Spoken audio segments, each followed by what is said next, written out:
Long ago in the villages of Ghana, there lived a clever spider named Anansi. He was known throughout the land for his cunning and his tricks. But this is the story of how Anansi learned the most important lesson of his life. One day, Anansi had a brilliant idea. What if, he thought, I could collect all the wisdom in the world? Then I would be the smartest being alive, and everyone would have to come to me for answers. So Anansi traveled far and wide, collecting wisdom from every village, every elder, and every creature he met. He gathered wisdom about farming, about relationships, about survival, about success. He put all this wisdom into a large clay pot. This pot, Anansi said to himself, contains all the wisdom in the world. I must hide it where no one else can find it. He decided to hide the pot at the very top of the tallest tree in the forest.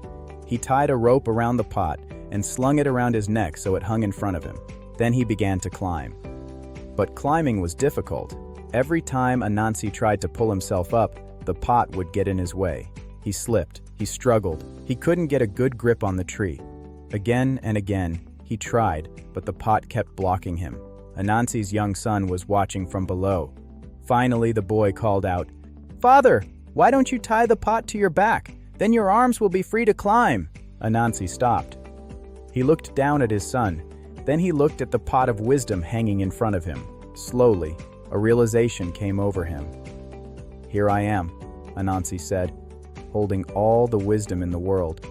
Yet my young son just taught me something I didn't know." In that moment, Anansi understood.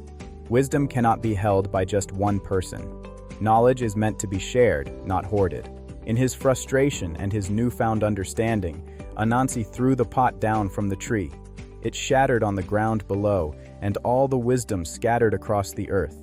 That is why, to this day, wisdom is everywhere. It can be found in young and old, in the rich and the poor, in every corner of the world. No one person can claim to have it all. So what can we learn from Anansi's story? First, true wisdom includes humility. The moment we think we know everything is the moment we stop learning. Second, knowledge grows when shared. When you teach others, you don't lose your wisdom, you multiply it. Third, everyone has something to teach you. Never underestimate what you can learn from others, regardless of their age or status. Anansi learned that day that wisdom is not about having all the answers. It's about remaining open, staying humble, and recognizing that we all have something to learn from each other. What wisdom will you share with someone today? What lesson from this story spoke to you? Drop your thoughts in the comments below, and if this story inspired you, share it with someone who needs to hear it. Subscribe to AfroWisdom Tales for more African folk tales and life lessons. Until next time, stay wise, stay humble, and keep learning.